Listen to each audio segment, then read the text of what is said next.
I've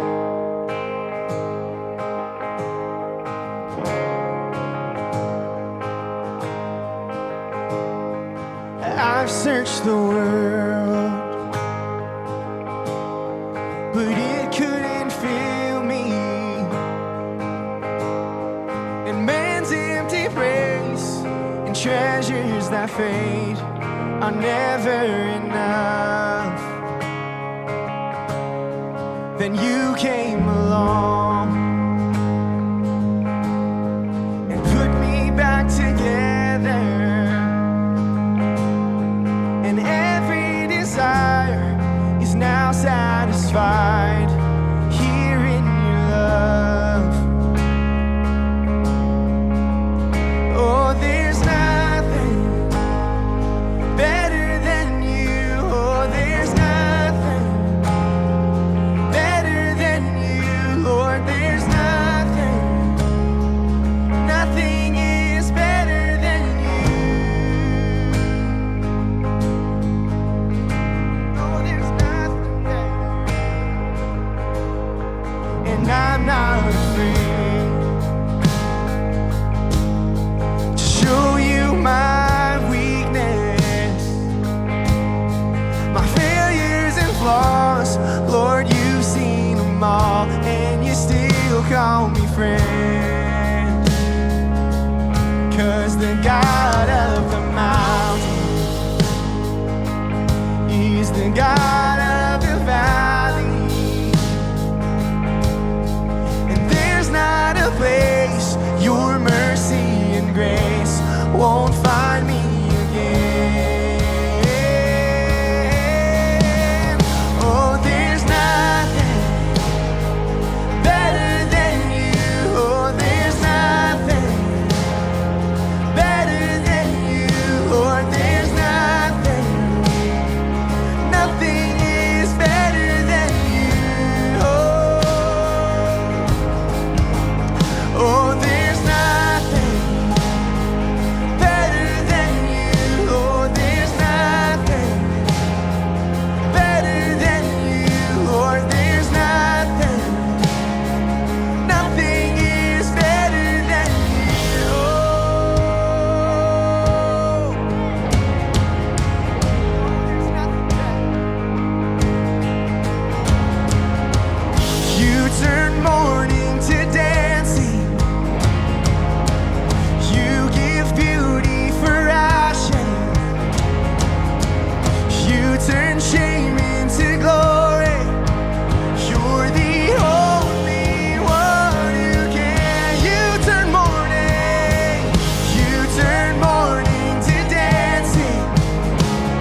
Jesus, we know, we are confident that our shame has been turned into glory, that our mourning has been turned into dancing. And as followers of Jesus, that is our testimony. That is our story. And as we declare, as we speak who we are and what Jesus has done, it points to Him. It testifies of the goodness of God. It points to the faithfulness and the power of Jesus. And so together we're going to continue to sing, and we are going to declare who we are, what Jesus has done, and together we are going to testify of the goodness of God. So come on, let's sing together.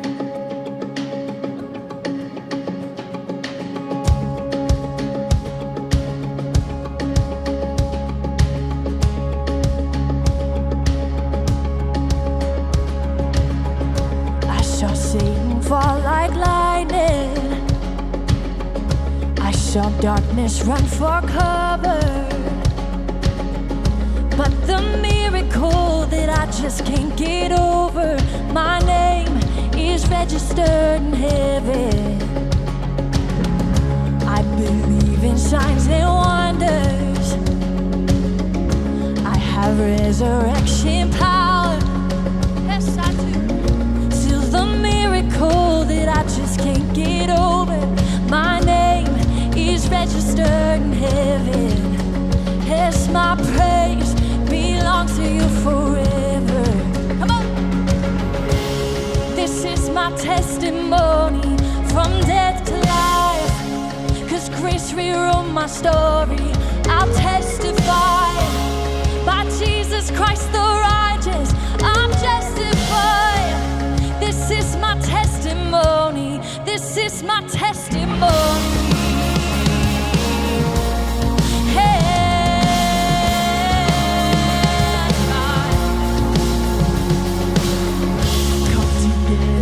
And daughters, bought with blood and washed in water. Sing the praises of the Spirit, Son, and Father.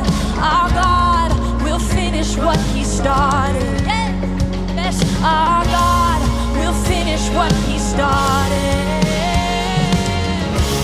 This is my testimony from death to life. 'Cause grace rewrote my story.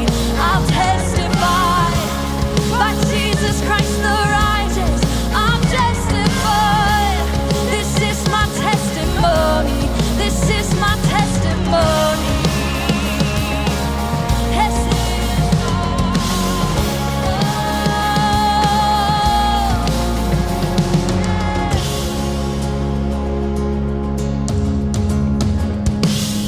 if I'm not dead, you're not done. Greater things are still to come. Oh, I believe. If I'm not dead, you're not done, God. Greater things are still to come. Oh, I believe. If I'm not dead, you're not done. Oh, greater things are still to come. Oh, I believe. If I'm not dead, you're not done. Greater things are still to come. Oh, I believe.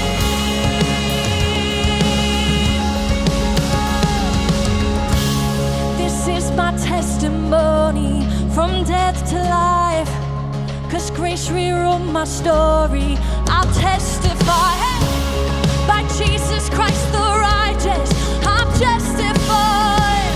This is my testimony. Oh, I'm alive. This is my testimony from death to life. 'Cause grace rewrote my story. I'll testify by Jesus Christ the righteous. I'm justified. This is my testimony. This is my testimony. Oh.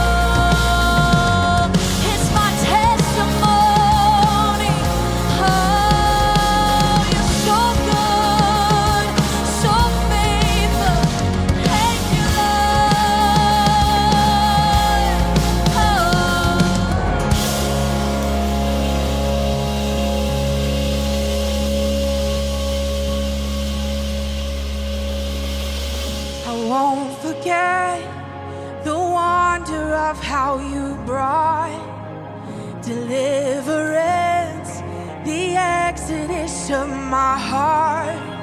'Cause you found me, you freed me, held back the waters for my release.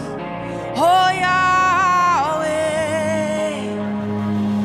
you're the God who fights for me, Lord of every victory. Hallelujah, hallelujah.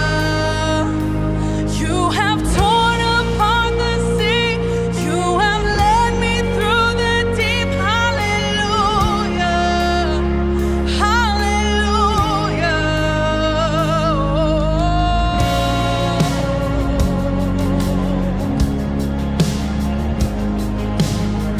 The cloud by day is a sign that you are with me. The fire by night is a guiding light to my feet. 'Cause you found me, you freed me, held back the waters for my release. Oh Yahweh, you're the God who fights for me, Lord of every victory. Hallelujah, hallelujah. You have torn apart the sea, you have led me through the deep. Hallelujah, hallelujah. Oh, you're the God who fights for me, Lord of every victory. Hallelujah, hallelujah. And you have torn apart the sea, you have led me through the deep. Hallelujah, hallelujah.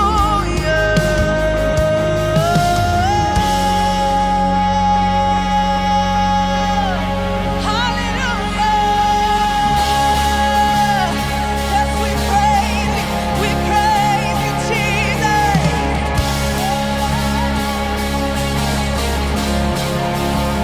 We love you, Jesus. 'Cause freedom in your presence.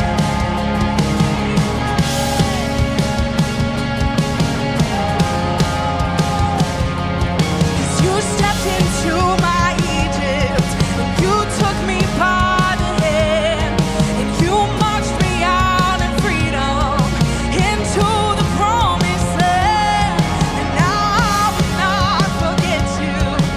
I'll sing of all you've done, and death is swallowed up forever by the fury of your love. 'Cause you stepped into my Egypt, and you took me by the hand. You marched me out in freedom into the promised land. Now I will not forget you. I'll sing of all you've done, and death is swallowed up forever by the fury of your love. You're the God who fights for me, Lord of every victory. Hallelujah, hallelujah. You have torn apart the sea, you have led me through the deep. Hallelujah, hallelujah. You're the God who fights for me, Lord of every victory. Hallelujah, hallelujah. You have torn apart the sea, you have led me through the deep. Hallelujah, hallelujah.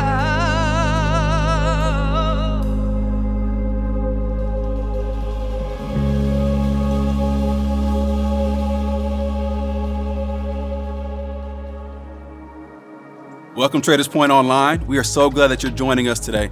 If this is your first time, thank you for spending part of your weekend with us. Let us know in the chat if it's your first time joining us so we can welcome you. Traders Point family, let's celebrate all those who are joining us for the first time. Thousands of people have engaged with us online from every state and numerous countries around the world. In these last several months, over 400 people have gotten into a group for the very first time. 31 people have been baptized, and 50 more people are set to be baptized this summer. We've hosted blood drives for the Red Cross. We've been able to meet the tangible needs of foster children. We've served our medical professionals by offering a space for free childcare at our downtown campus, providing masks, lunches, and care packages. We've continued to serve and resource various organizations and ministries around the globe.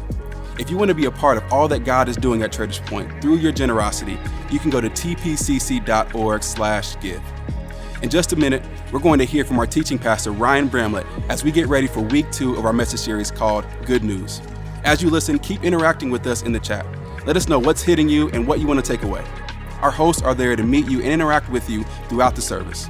Let's continue to stir each other up as we dive into today's message. Traders Point Online, welcome. Hey, my name is Ryan. I'm one of the pastors around here. And like Kyle said, we are continuing in our series, Good News. And I don't know about you, but I could use some good news right about now. I could use some hope. I could use some encouragement. Because maybe now in this season, more than ever, one of the kind of characteristics or the way to describe where we are right now is this word, stuck. Stuck. Anyone feel like that in this season? Like it felt like we were cruising.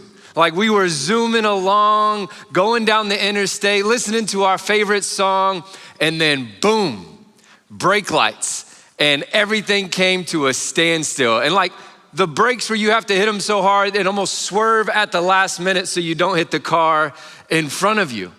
And it felt like we were stuck. And in a lot of ways, it still feels like we're stuck. We can't move. And maybe you're like me, but I don't do standing still very well. Like if I'm in traffic, I will get off the interstate and take side streets all the way home just so I don't have to sit there any longer. And I think that's one side of being stuck, is that we can't physically move forward. We can't do the thing that we wanted to do. But there's another side of stuck as well, and it's more on the side of when our expectations don't meet our reality. So when we thought we were gonna be somewhere else, but when the time came, we couldn't go there. For example, right now, as of today, I was supposed to be on sabbatical. I was gonna be on a beach somewhere, and as you can see, I am not, all right? I'm here, it's fine, I'm fine. If I look up and squint into the lights, it's almost like I'm on a beach in front of the sun. But we can feel stuck. And maybe it's easier to see it and kind of see it played out with kids. If you have kids, then you know what I'm talking about. But if you have ever told your kids something was going to happen, you were going to do something, and then at the last minute you couldn't, you will see a meltdown happen in front of you. Like if you tell your kids at breakfast, hey, after lunch, we're gonna go outside and ride bikes. From that moment, if anything changes, the world will collapse. So if you eat lunch and you're getting ready to go outside, you open the door and it is a thunderstorm and you have to tell the kids, hey, we can't go outside and ride bikes. Now, no matter what you introduce next, it does not matter. It will be met with, this is the worst. We can't do anything. We are stuck inside. And I think for a lot of us, we've kind of adopted this persona. Kind of going into this season, it can feel like we are stuck. But I just want to say that today we are not stuck. And maybe just saying that, you're like, bro, speak for yourself. I'm stuck. I'm stuck like a bag of Cheetos in a vending machine. Speak for yourself. And I hear what you're saying, and I'm not even talking about like physical things. I'm not talking about external circumstances that we can't change. I'm talking about stuck being a mindset. I'm talking about being in this space where we don't have to be stuck with the choices that we have, that we actually have some room, we have some decisions that we can make. We can approach life differently in this season. And the phrase that I've heard over recently, and it's really kind of stuck with me, get it, but here it is, that I am stationed, not stuck, right? that I am stationed, not stuck. So right now in the chat, go ahead and throw that in there, that I am stationed. Throw an exclamation point on there, that I am stationed. If you're sitting next to somebody on the couch right now, turn to them and say, hey, I'm not stuck, I am stationed. And here's what it is to be stationed. To be stationed is to be put in a specified place for a particular purpose. And we can just see just off top how that is very different from being stuck. You see, because I feel stuck when I can't move, or even where I can't get to where I think I should be, I feel stuck. And stuck leads to anger and bitterness and eventually inactivity. But being stationed, that leads to passion and to joy, and most importantly, to purpose. So just right now, as maybe you're taking notes or you're thinking about this, which word would best describe you in this season? That do you feel stuck, or do you feel like you are stationed? And I also want to add this disclaimer before we move forward, that you are never stationed in an abusive relationship. Like that is not what this is. That's not this sermon. And if that's you, that's a conversation we would love to have. If you are in that kind of a relationship, reach out to us. We would love to work through that with you. We are here for you. But check it out. If you have a Bible or a Bible app, you can flip or scroll and get to Philippians chapter 1. And as you get there, I'm just gonna give us a little bit of context that'll kind of make everything make sense that we are gonna read today. So what we're gonna see is that the letter we're reading, Philippians, it's actually a letter written from a guy named Paul to a group of people in a city called Philippi. So who's Paul? Maybe you're wondering that right now. Who is Paul and why do we need to know what he's talking about? So Paul is one of the most interesting men in all of history. You see, Paul was this guy who was actually on the other side of Christianity. He was one of the ones that was trying to shut down Christianity before it ever got started. That was his job. He was there when the first person was martyred. When the first person was killed for their belief in Jesus, he was there. And he has this unbelievable story where he's going out, he's going to continue to do his work, and then he comes face to face with Jesus. And he gets this really good news that shapes his life, and it moves him from trying to stop this Jesus movement to being like the CEO of this whole thing. So you can only imagine like what it would have been like for Paul to sit down and have conversations with people at like the Christian mixer of like, hey, what was your name, Paul? What'd you do before this? So, I did, this or that, but that's not important. What's important is what I am doing now. And so from that moment that Paul got this good news from Jesus, he begins to go everywhere and to tell everyone everywhere about who Jesus is and all that he's done. He gives his life to it. And that's how he actually goes to start this church in Philippi. This is really personal to Paul. This church is actually the first church that he starts in Europe. And even the way that he gets there is just wild. Take a look at this. This is the backstory of the church in Philippi, Acts chapter 16, verse 9. It says, that night, Paul had a vision. A man from Macedonia in northern Greece was standing there pleading with him, come over to Macedonia and help us. So we decided to leave for Macedonia at once, having concluded that God was calling us to preach the good news there. This is why Paul goes to Philippi. He goes for a very specific purpose. He went to preach the good news about who Jesus is, all that he's done, and what he's looking to do. I think it's important to see that was his purpose. Now, whatever happened as a result of Paul spreading the good news, awesome. But that wasn't his concern. He was being sent there. He was stationed there for this very specific purpose, to spread the good news.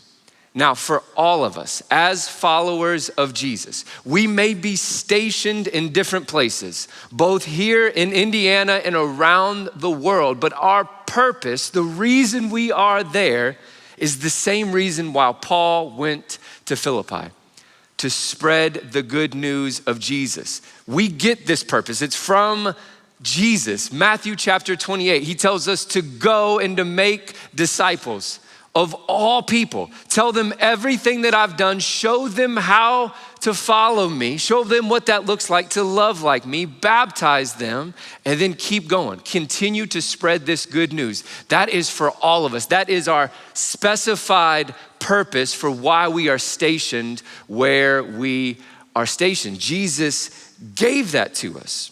The way we say it around here is that we exist to remove unnecessary barriers that keep people from Jesus. That's what we're doing. That's why we are stationed where we're stationed, to remove all of the extra, to remove all of the noise so people can come face to face with this good news. So that's why Paul went to preach the good news.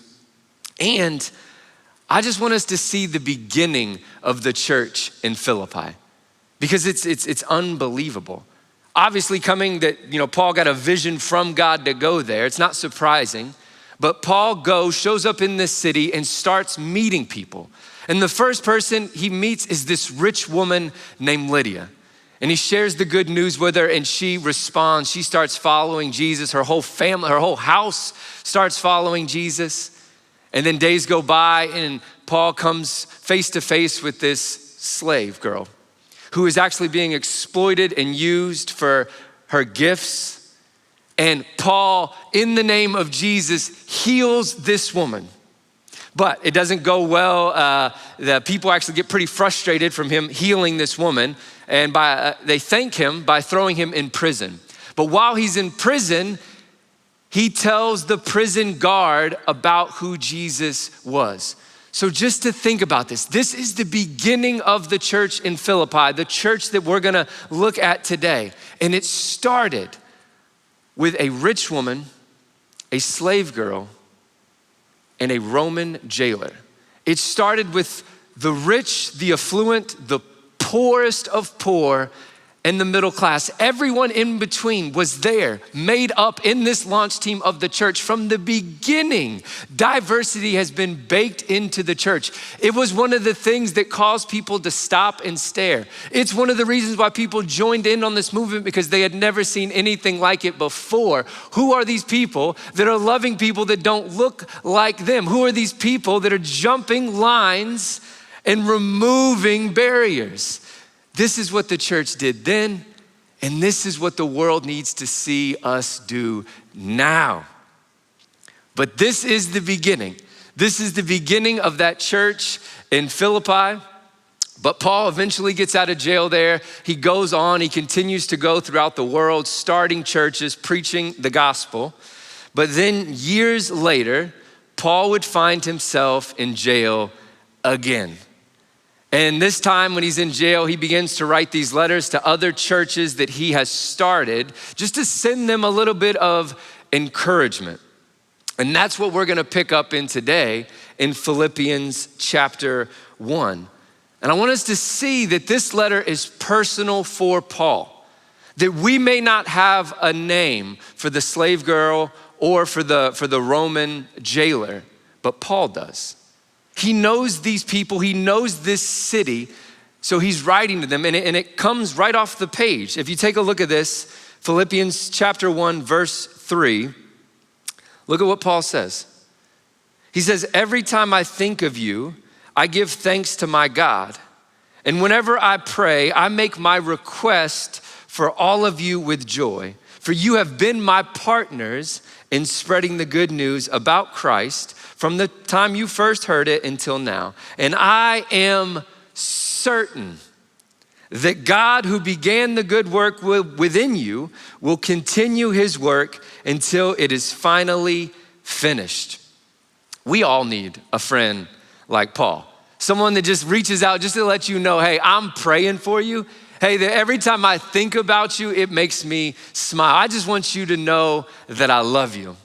And I also want us to focus in on this line that is here because it's too good to just pass by and to not focus on it. And this line alone might be why you are tuning in today. It might be why you are watching, because you need to hear this, even in the season you're in, even when you feel as stuck as you are. Look at what Paul says. He says that I am certain that God who began the good work within you will continue this work. So can we just say right now, wherever you are, wherever you're going through, that God's not done. That God is at work right where you are in that circumstance, even when it doesn't feel like it, even when it doesn't look like it, even when you feel discouraged. Can we take a moment and celebrate that if you're still breathing, God's still working, that He is encouraging you, that He is giving you the power, that He is strengthening you right where you are. You are not stuck. You are stationed. And the same God that met you, whether it was last week or years ago, He's not done. He is still working.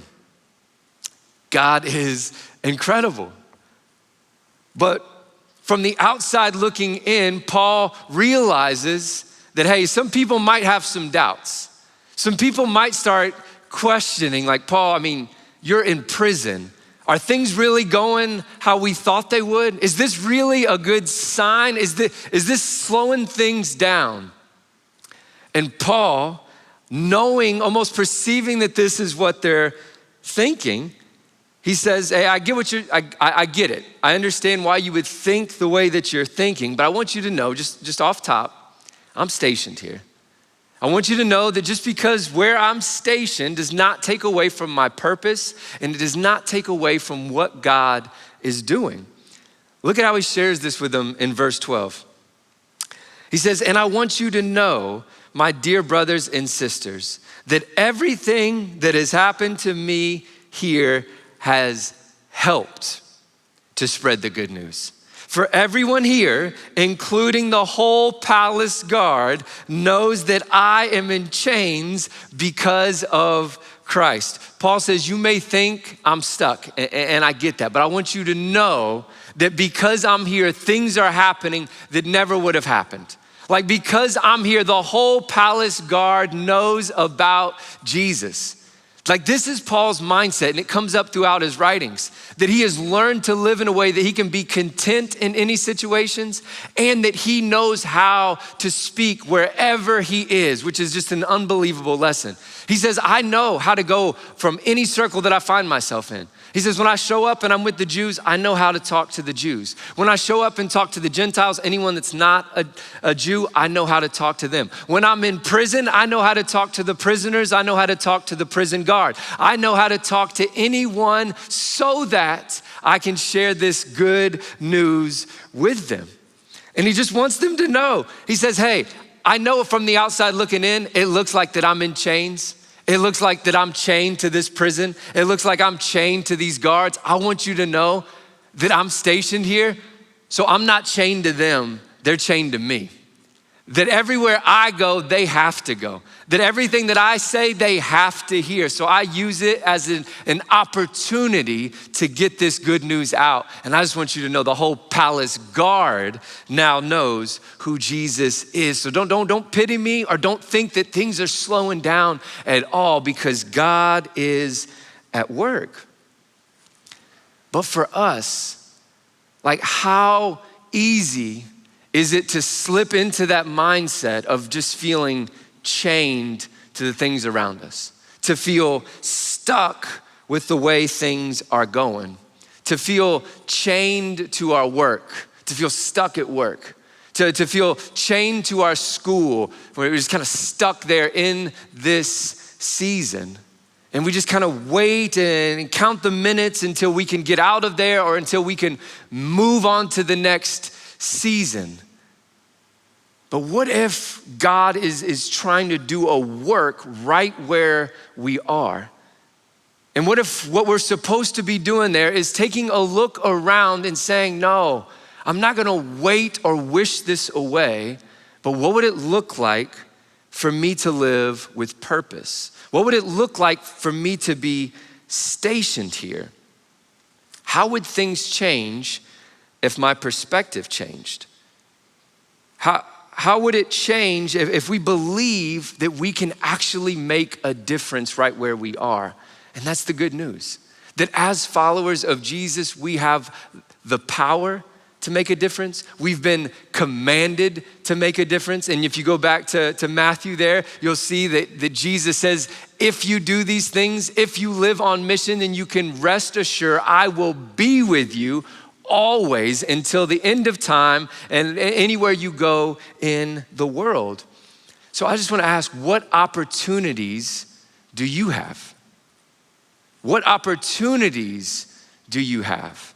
Because that's the way Paul approached his situations. Everything was an opportunity to fulfill his purpose. So what would it look like for you to move in this season to go from being stuck to stationed right where you are, even if nothing else changed, that you're stationed there to bring this good news?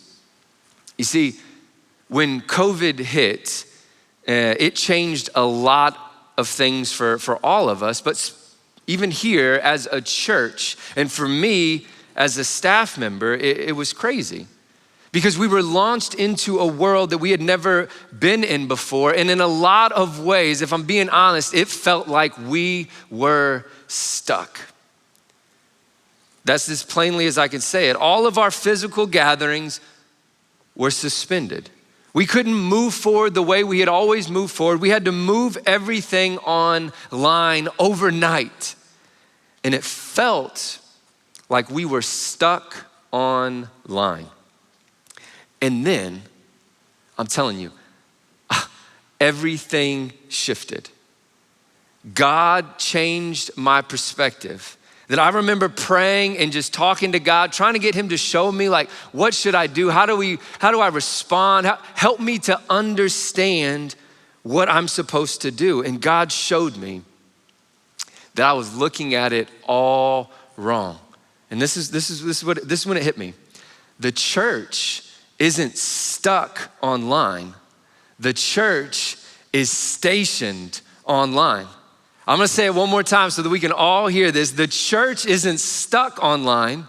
The church is stationed online. I'm telling you, I almost lost my mind immediately.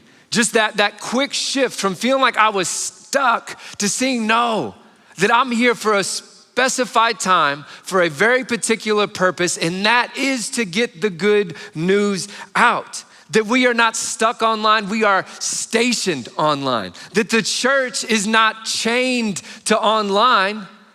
Online is now chained to the church. That within weeks, the church took over the internet like never before. We got to see this pop up everywhere, not just at Traders, churches around the world flooded the internet with services, with sermons, with content, with Facebook pages, with groups, with ways to connect. We began to take over. And I began to see this shift of we're not stuck here, we are stationed here, and God is doing a work. But I do just want to highlight for all of us to see, because maybe where you're sitting, it's hard to see the good work that God has began here, but so much has happened. Look at this. Since we've went to online, 7,000 more people every single Sunday get to hear about the good news of Jesus. 7,000 more people who couldn't get to a physical location before, people who hadn't heard of our church before, but because you guys were spreading invites, sharing the service, now 7,000 more people every single Sunday get to hear about Jesus. In this season, over 400 people have been able to find community, have been able to find relationships online. That has happened as we've went to online because we're stationed here. This is here. People that hadn't been able to reach out, hadn't been able to have connections or relationships with people, now over 400 have been able to find that. And here's where it just continues to get just even more crazy. 146 people have given their lives to Jesus. 146 people since we've been online have heard the good news and responded by saying, I want to give everything to Jesus and follow him. And look at this. And as I say this, wherever you are, I want you to celebrate.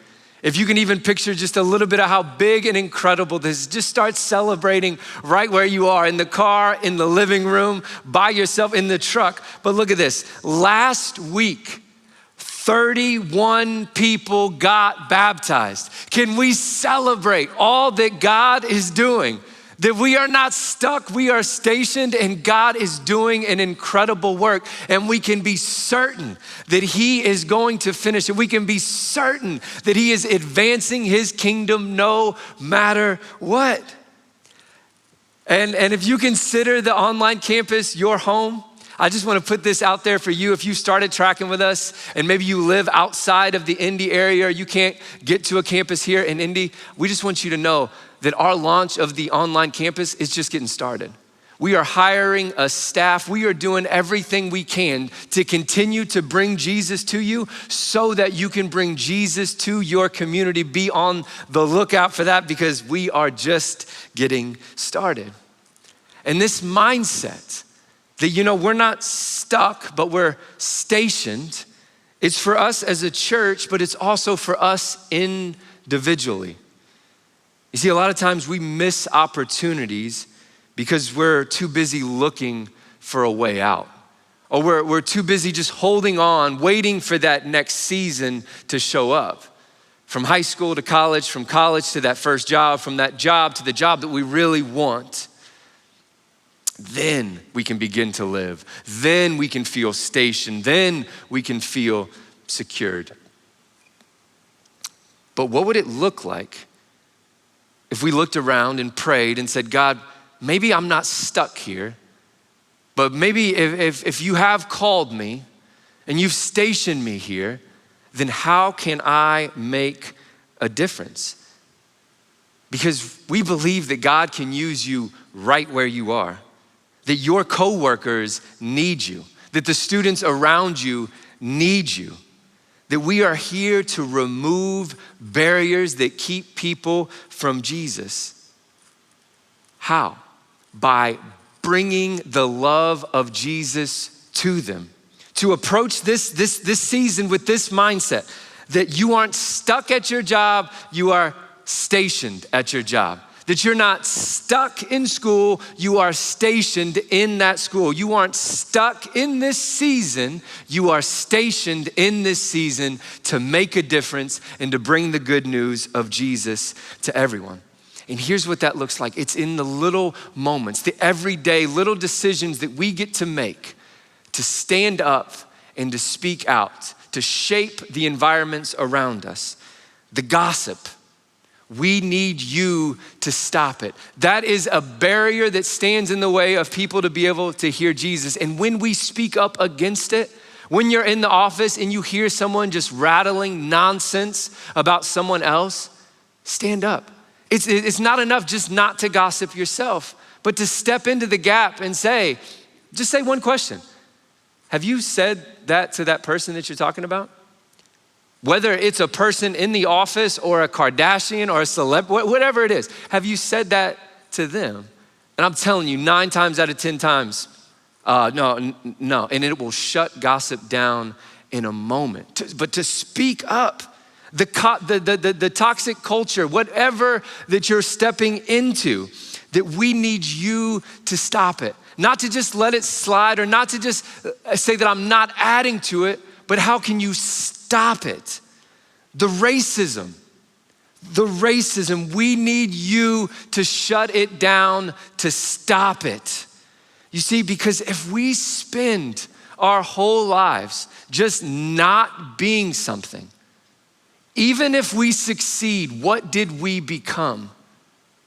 But instead, if everywhere we are stationed to say that we are gonna shut down things that are not of God in a moment, that we need you to speak up and to spread the gospel of who Jesus is, to show the love of Jesus to a culture that desperately needs it, to live and to speak as if this is true, that all people were made in the image of God and all people deserve dignity and respect. We're gonna live like it's true so that people can come to know this Jesus that changes everything. We are positioned to make a difference, stationed exactly where you are. Paul says, because I'm where I am, the whole palace guard knows about Jesus. The whole palace is different. Because we are where we are, what is going to be different? Who is going to be different? Because what we see here in this letter is that when we live like this, on mission, stationed, with a purpose, we not only affect those directly in front of us, but we give those around us the confidence and the boldness to do the same. Look at this, verse 14. And because of my imprisonment, most of the believers here have gained confidence and boldly speak God's message without fear. Because of his imprisonment, because of the thing, he was thrown in jail to stop him from doing the very thing that he is doing, but it backfired.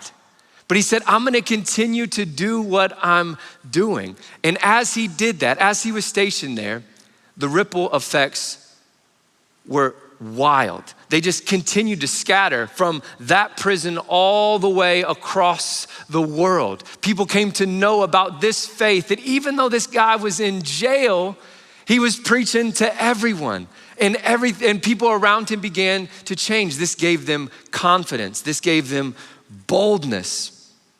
But it was never supposed to happen that way. But God can do incredible things even when it feels like we're stuck. God can use our moments of bravery, moments of courage, and use that to lend to our friends and our family so that they can do the same. This is exactly what was done to Jesus. You see, he is the Son of God who came from heaven to earth to bring good news. The one who preached a new kingdom, a new way of life, a life uniting all people. He came to bring this news that there is now a way to be reconciled to God and reconciled to one another. And he would come preaching this message, proclaiming this good news that he was the Son of God, that he was the Messiah, and people started following him by the droves. People started looking to him and listening to his teachings, and the powers that be did not like this. So just like with Paul, the same mindset was put. We're gonna shut this thing down before it moves any further. And they went to throw Jesus in jail. They arrested him. And they took it a step further. And they said, we're gonna make sure that this doesn't go any further. And they sentenced him to death. And they hung him on a cross. And they tried to frighten the people around them to show that this is what happens when you go against us. They tried to make people feel like they were stuck and they didn't have a move.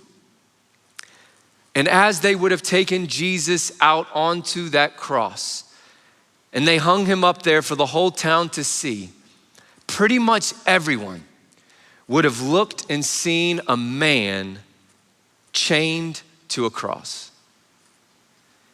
Jesus wasn't chained to a cross. The cross was chained to him. Even what was meant to harm him, even what was meant to harm all of us, God used in that moment for all of it. That Jesus wasn't chained to that cross, it was chained to him. And with it was all of our sin. With it was all of everything that was keeping us from God. And Jesus said, I'm gonna take this with me. I'm gonna be stationed here. I'm gonna chain it to myself, and I'm gonna take care of it once and for all. And as he breathes his last breath, Jesus dies. His lifeless body thrown into a grave. And at first glance, it would look like Jesus was chained to death. But as we know from this story, that 3 days later, Jesus would rise, showing that death was chained to him, that what he was doing was getting so close to it so that he could vanquish it, so he could deal with it forever, so that it wouldn't have to be something we fear. And he rose 3 days later with this good news, saying, I am who you thought I was. I am the Messiah. And when he did this, when he stepped forward, everything changed. Because at first it looked like their plans were working. The government had shut it down. The Romans had stopped this movement. Everyone scattered. Everyone was in hiding. What changed? How did it go from that to the leader being crucified, to everyone hiding and running, to now this being a movement we still talk about 2,000 years later? They saw a dead man walk. They saw a man killed one day and then come back to life the next. And because of that, that empowered them, that strengthened them, that gave them everything that they needed to go and to spread this good news to everyone that they ever met. That's how it got to us. We are continuing in this, that we are partners in this, that nothing has us down. We are not stuck. Jesus, through his perfect life, defeated sin and death, and now has empowered us to go, to make disciples. Our purpose is to share this good news, to live like it is true, to shake things up so that people can come to know Jesus. And that's what I want to pray for us right now. That starting right now in this moment, we are no longer stuck, we are stationed. We are on mission, we have a purpose, and we go from here and we bring the good news with us. Would you pray with me? God, we thank you so much for today. God, we thank you for what you do and how you do it. That God, that even when things seem like they're out of control, when seems like we're in a tough spot or we're stuck, you are working. And we can be confident in this, that you who began a good work in us is gonna see it until it's finished. You are with us, you are empowering us, you are leading us. God, allow us to be the difference. Allow us to live stationed and not stuck. Allow us to lead out in love. Allow us to remove unnecessary barriers that keep people from Jesus. Allow us to live like your gospel is true. Jesus, we love you. It's in your perfect name that we pray. Amen. What an incredible message. If you feel like God is speaking to you, we'd love to hear from you. You can let us know in the chat or visit tpcc.org/prayer. Someone from our team will follow up with you this week.